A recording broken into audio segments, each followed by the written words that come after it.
Hola, ¿qué tal estás?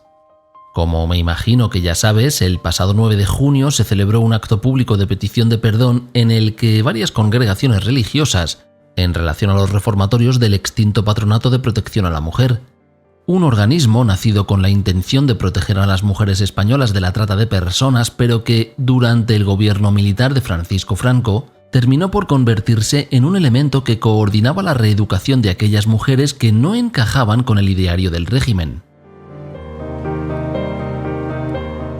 Mantuvo su actividad hasta 1985 y hasta entonces hubo muchas víctimas de todo tipo de violencias.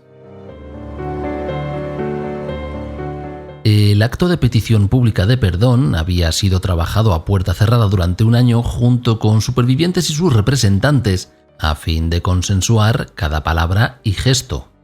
Sin embargo, durante el momento clave del acto se desencadenó una reacción en contra por parte de muchas asistentes. Se alzaron carteles con la palabra "no" escrita en ellos, y algunas consignas fueron gritadas: ni olvido ni perdón.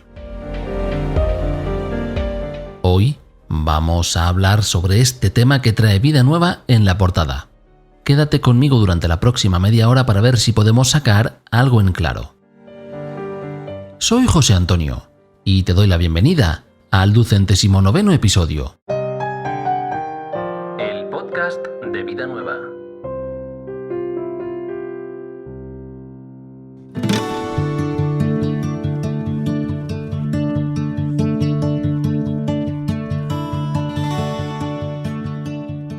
Durante el primer coloquio internacional Haciendo Historia, celebrado en 2014 en la Universidad de Alicante, se habló, entre otras cosas, de lo siguiente. Decenas de miles de mujeres, aún sin cuantificar, vieron desaparecer sus hijos e hijas recién nacidas en instituciones privadas y públicas de muy diversa índole. Cárceles, reformatorios, maternidades de beneficencia. A buena parte de ellas les arrebataron a sus criaturas por razones políticas en las cárceles en los primeros años de la dictadura. Otras mujeres, calificadas de rebeldes, descarriadas, estigmatizadas por solteras o simplemente hijas de familias humildes, fueron enviadas a instituciones de reeducación. A muchas otras abiertamente las engañaban para traficar con sus hijos, después de comunicarles tras el parto que su bebé había muerto. Los hijos e hijas paridos por ellas eran registrados como propios por las parejas adoptivas. De estos hechos, la Iglesia como ente abstracto tuvo parte de culpa por haber colaborado con el régimen que lo fomentó.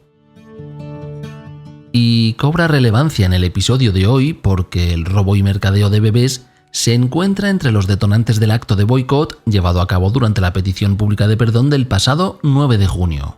Mientras España celebraba el primer día del orgullo gay en 1978, el patronato continuaba enviando a psiquiátricos a las lesbianas de sus reformatorios. El mal como concepto solo es uno y no tiene espacio concreto, es atemporal, que no se achaque a un contexto histórico determinado porque no tiene justificación alguna. Las supervivientes convertimos el dolor en causa y hemos sobrevivido al tubo fascista más profundo que mente humana pueda imaginar. Una institución contra las mujeres que se llamó patronato, la mayor aberración del siglo XX, prolongada hasta 1985 sin que nadie hiciera nada. A nosotras la democracia nos debe 10 años de vida y en este caso la responsabilidad es del Gobierno de España y del Ministerio de Justicia. La realidad de los reformatorios estaba dentro y ahí no entraba cualquiera. Ningún médico se alertó de tantos cortes de venas que se producían en los mismos lugares y tampoco de las suicidas. No importaba, se justificó como intento de fuga. El patronato no tiene muertas en las cunetas, tiene muertas que se quitaron la vida. Esas son las verdaderas víctimas, las que ya no viven para contarlo. No se va a reconocer tampoco los malos tratos psíquicos ejercidos a las internas embarazadas. La presión para firmar en unos papeles en los que entregaban su hijo en adopción era constante. Parían como animales ayudadas por otras internas, menores de edad en un quirófano cual matronas recién graduadas, trabajando como bestias con la barriga en la boca. Desapariciones forzosas, y adopciones irregulares en la llamada maternidad de la Almudena, conocida como Peñagrande.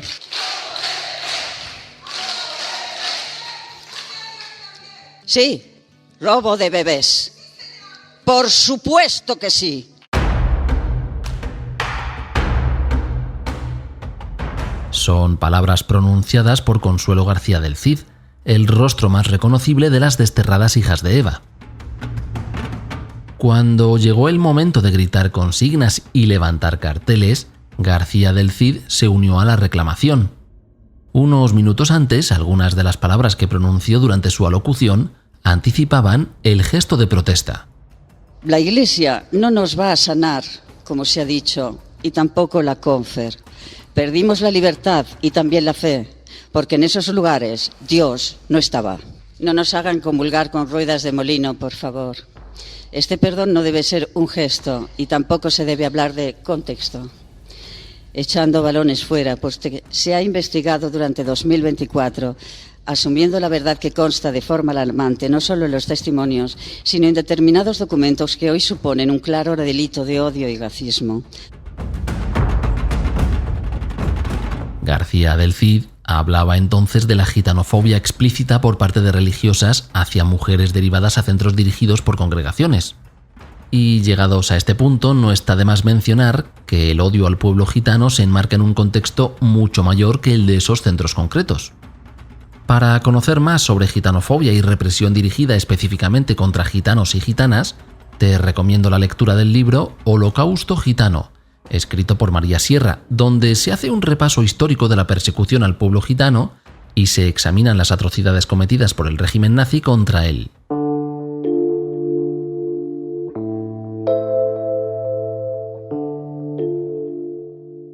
Ahora, regresando al acto de petición pública de perdón, tanto el boicot llevado a cabo como el viraje en el tono emocional del discurso de Consuelo García del Cid contrastan con el largo proceso de preparación previo a ese día. La propia García del Cid había ejercido como portavoz de las víctimas y sobrevivientes y fue ella quien estableció el guión general del acto y quien revisó punto por punto cada uno de los elementos que iban y venían por parte de la Confer y las congregaciones implicadas. Jesús Díaz Sariego, en nombre de la Confer, habló de este modo.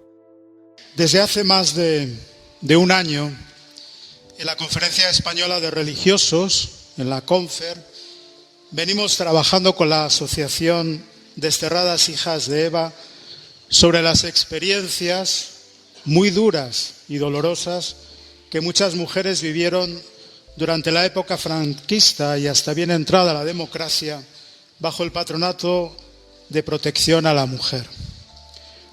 Bajo su tutela, muchas mujeres fueron privadas de su libertad y sometidas a un estricto código de conducta basado en los principios sociales y morales del momento.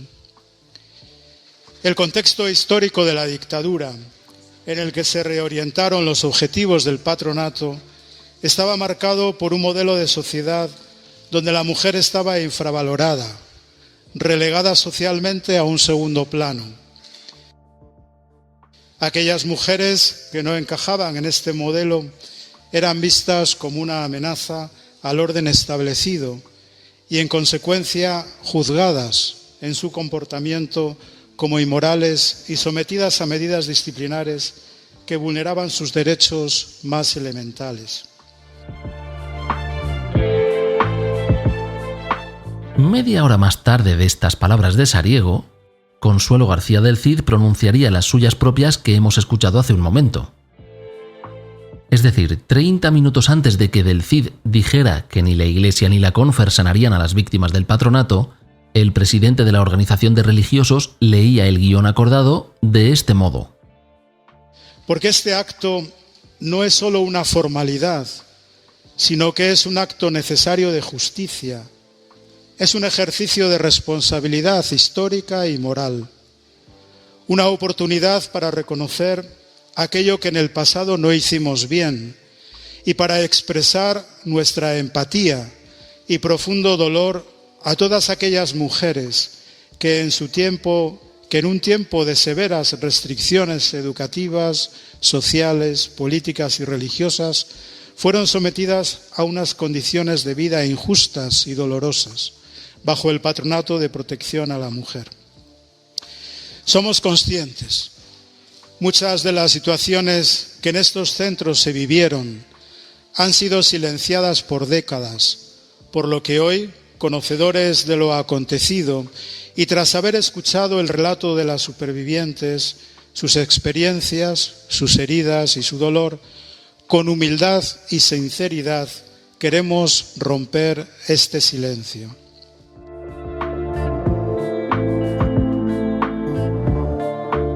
Uno de los aspectos más llamativos del boicot al acto fue su no espontaneidad. En un espacio donde las emociones y el recuerdo se encuentran de frente con la violencia y la opresión, casi cualquier manual de psicología podría predecir una natural respuesta visceral ante todo aquello que se pudiera hacer, decir, ver u oír. Sin embargo, la perspectiva sobre todo ello cambia cuando, desde antes de que diese comienzo el acto, una de las partes intervino sabiendo todo lo que iba a venir después, generando con ello una forzada asimetría relacional. Al día siguiente del acto, Vida Nueva informaba sobre cómo se había orquestado la protesta en una cafetería.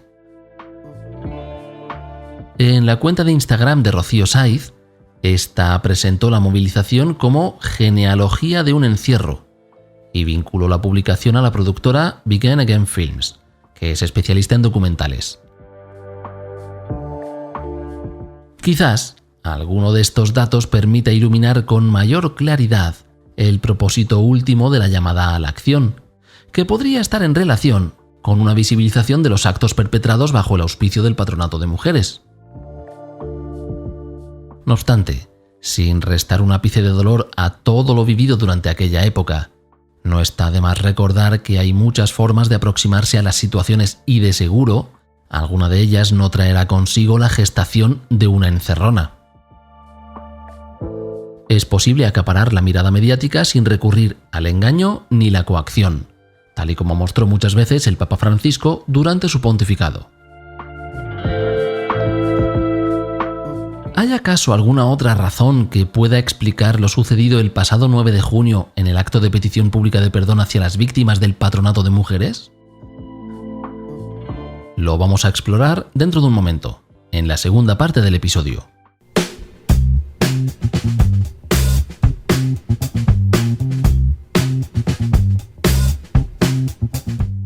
Esta semana, Vida Nueva se centra en ese acto de petición pública de perdón que venimos mencionando hasta ahora. Sin embargo, no es la única información que trae en sus páginas. Las víctimas de abuso en entornos eclesiales empiezan a recibir reparaciones económicas por parte de la Iglesia española. El obispo de Jerez ha añadido un año más al itinerario de catequesis infantil y ha establecido la confirmación antes de recibir la comunión. El profesor de la Universidad Pontificia de Salamanca, Francisco García, escribe un artículo para mover al pensamiento de aquello que no nos gusta del Papa. En Francia, se ha batido un récord de asistencia a la peregrinación a Chartres, con más de 19.000 personas afines a la misa del Concilio de Trento. Un dato llamativo por el país desde el que viene. Para no perderte estas y otras muchas noticias, considera ahora suscribirte a Vida Nueva para recibir 47 números cada año y tener acceso al contenido desde cualquier parte del mundo. Para saber cómo hacerlo, visita vidanuevadigital.com/suscripciones.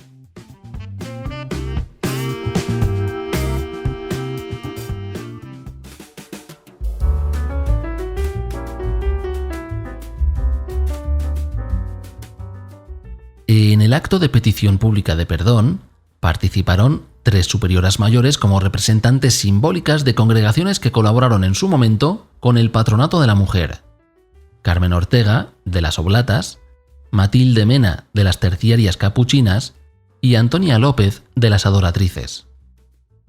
Nos dirigimos hoy con humildad y profundo dolor a todas ustedes. Y con ustedes a todas las mujeres fallecidas, vivas, a sus familias, que pasaron por estas instituciones y sufrieron bajo nuestra tutela. Reconocemos que durante décadas muchas jóvenes y mujeres adultas fueron internadas en nuestros centros en contra de su voluntad, sometidas a un régimen de disciplina severa y alejadas de sus familias y de su derecho a decidir sobre su propia vida. Sabemos que muchas de ellas, que muchas de ustedes, fuisteis privadas de libertad injustamente, expuestas a humillaciones y malos tratos. Pedimos perdón a todas aquellas mujeres que no fueron reconocidas en su dignidad y sus derechos, a quienes se les impuso una educación restrictiva y un modo de vida sin posibilidad de elección, así como a quienes se les hizo creer que su existencia estaba marcada por la culpa o la vergüenza. Somos conscientes de que el sufrimiento causado no puede ser reparado con palabras, pero asumimos como un deber moral reconocer nuestra responsabilidad y contribuir en la medida de lo posible a sanar esta página de la historia, haciendo memoria de lo acontecido y pidiendo perdón por justicia hacia todas aquellas mujeres que padecieron en estos centros. Y hoy, ante vosotras, queremos renovar nuestro compromiso. Un compromiso aplicable a todos nuestros centros y proyectos. Compromiso de actuar desde la escucha activa, el respeto a la dignidad y derechos de toda persona, en concreto hacia las mujeres. En este sentido, nos comprometemos a escuchar y acompañar a las mujeres que vivieron en estos centros, ofreciendo espacios de diálogo donde su testimonio sea valorado y respetado, y promoviendo acciones que contribuyan a su reparación moral y emocional. Desde la formación y la garantía en la prevención y el buen trato.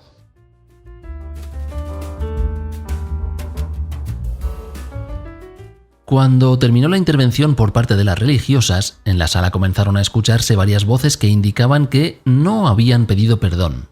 Fue el momento en el que la cantante Rocío Sáiz recorrió los pasillos y filas repartiendo carteles con un gran no impreso en ellos. Y se corresponde con la foto que seguramente habrás visto en los medios de comunicación y que en un futurible documental podría aparecer como parte de la oposición a cualquier gesto simbólico.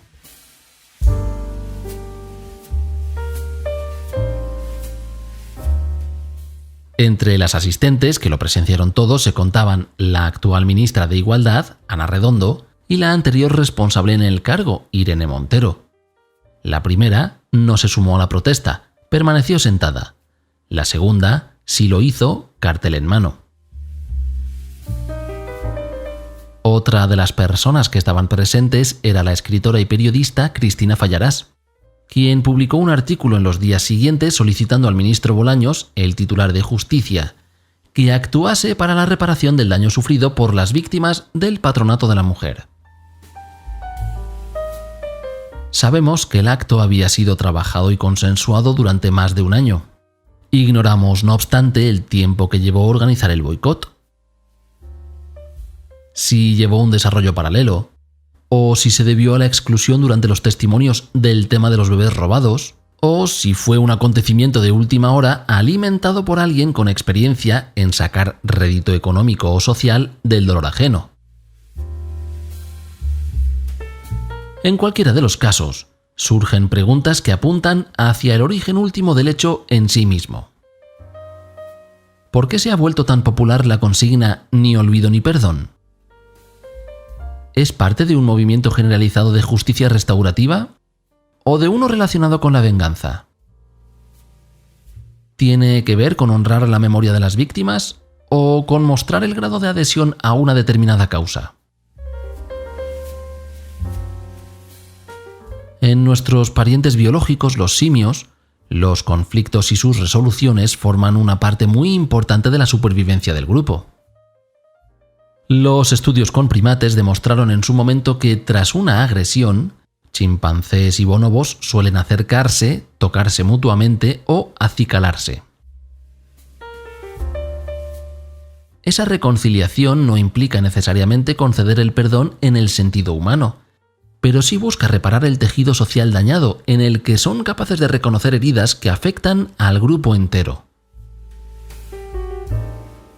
Los seres humanos, sin embargo, nos comportamos de forma distinta. Los conflictos se vuelven mucho más complejos. Se recuerda, se narra, se interpreta. Ya no es solo una cuestión de contacto corporal, sino de valores, expectativas, traiciones. La herida no solo es física, sino también simbólica, y el perdón, si llega, no es un gesto simple, sino que forma parte de la reconstrucción consciente del sentido de ese daño. Por lo que no pasa solo por lidiar con la rabia, la tristeza o la culpa, entre otras emociones, sino también por recomponer un sentido del mundo que ha sido quebrado.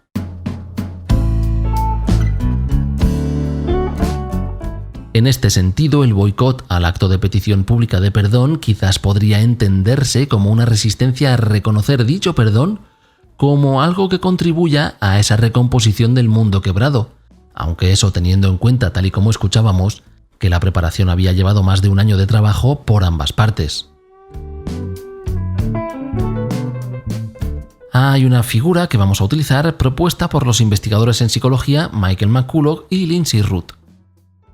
Tenemos enfrente nuestro a un grupo de 5 alpinistas, estando cada una de estas personas a una altitud distinta.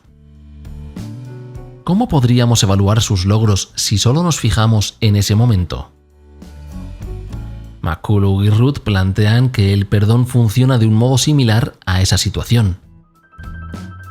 De igual modo que no se puede medir el progreso de los alpinistas simplemente observando su punto final, sin saber desde dónde comenzaron, el perdón también actúa como un proceso dinámico, como un trayecto emocional. Parte del deseo de venganza o de rechazo, y con tiempo, reflexión y compasión, puede llegar a transformarse en una actitud menos reactiva, más abierta e incluso benevolente. Es un cambio de motivación, no de memoria. La ofensa no se olvida, pero ya no se responde desde la herida.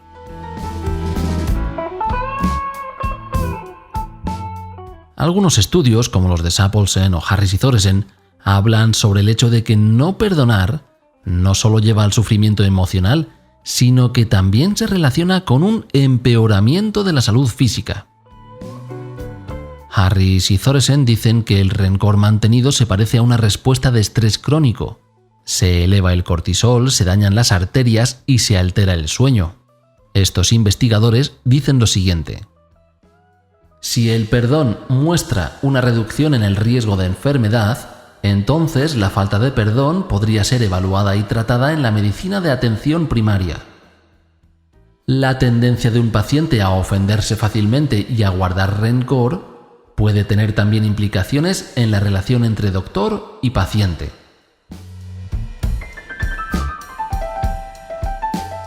Desde ese punto de vista, el perdón puede ser percibido no solo como un bien moral, sino también como un medio para facilitar la sanación de las heridas personales. Dicho así, podríamos confundirnos y pensar que se trata de un proceso sencillo y milagroso, pero desde luego que no lo es. La reconciliación implica un cambio en la orientación psicológica hacia la otra parte para poder ver la humanidad que reside en ella. Y claro, esto ya se presenta como una empresa inalcanzable si ya desde el mismo punto de partida existe un prejuicio hacia tal grupo o persona por pertenecer a esta o a aquella institución. El perdón puede ser unilateral, desde solo una de las partes hacia la otra, pero la reconciliación siempre será mutua. No es suficiente con que las víctimas perdonen. Quien perpetra el mal ha de cambiar su mirada, asumir responsabilidad y mostrar arrepentimiento. El acto del pasado 9 de junio se ubicaba precisamente en este marco: mostrar el cambio de mirada, asumir la responsabilidad moral por los actos del pasado y mostrar públicamente arrepentimiento.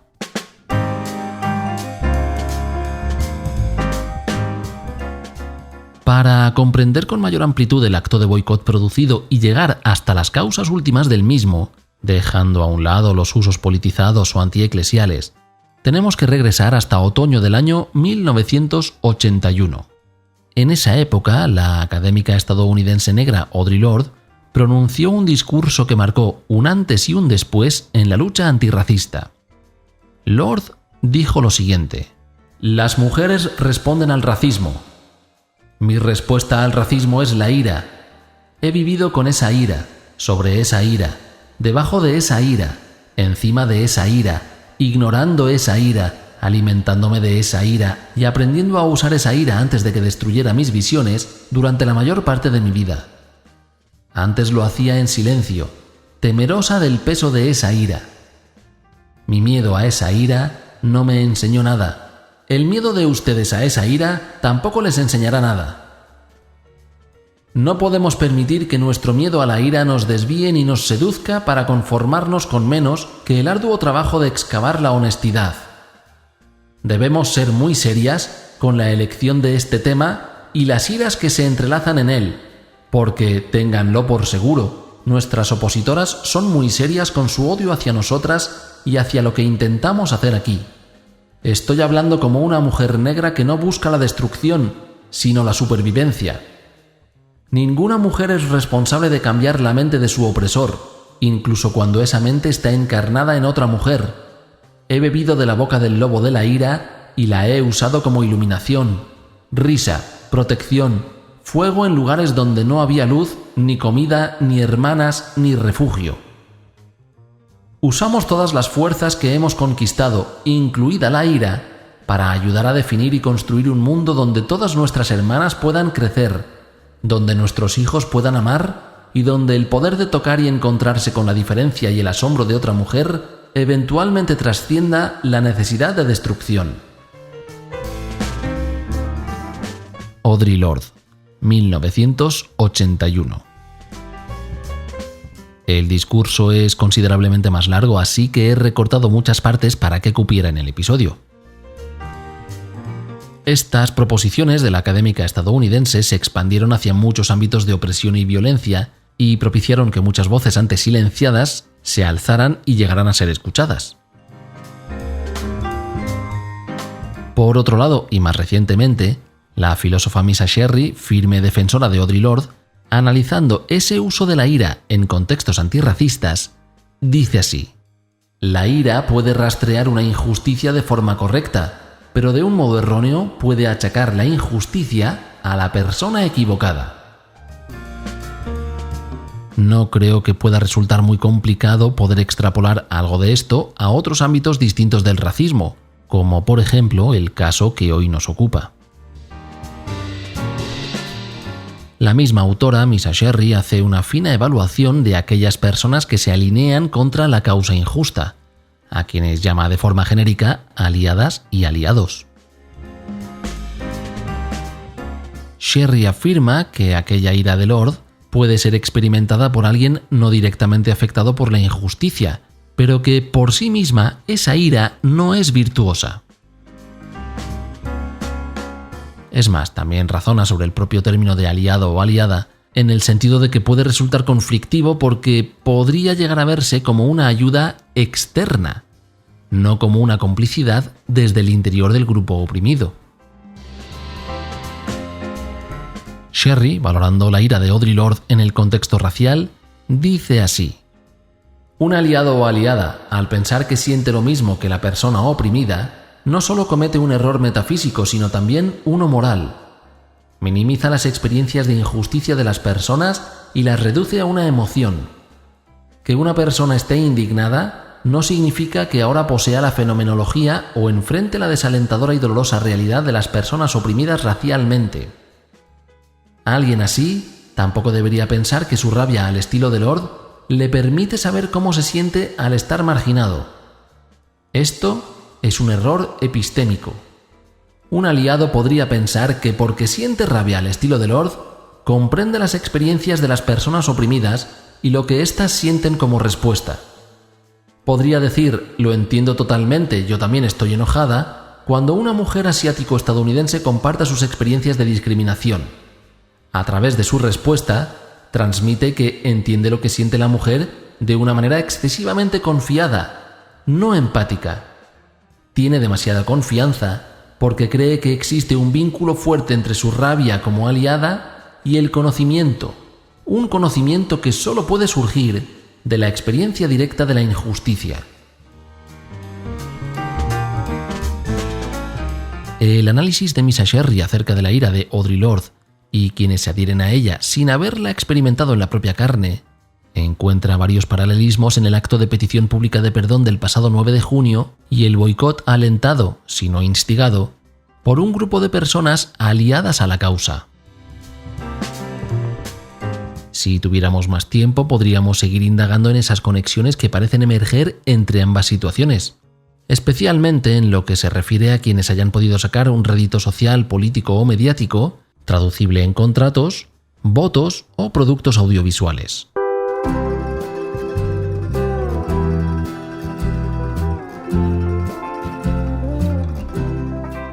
La semana informativa eclesial ha traído varias noticias consigo. León XIV ha pedido al clero de Roma que se comprometan para ser creíbles y ejemplares. En relación a la celebración de la cumbre de la ONU en Sevilla, la Iglesia alza la voz para que se condone la deuda insostenible de los países empobrecidos.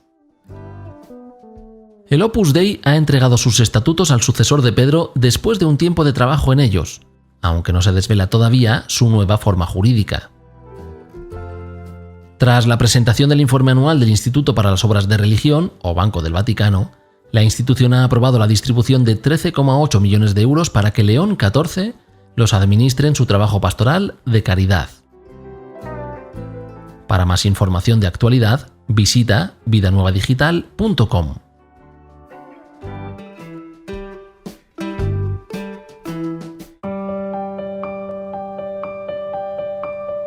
Con esto llegamos al final del episodio. Espero que te haya gustado.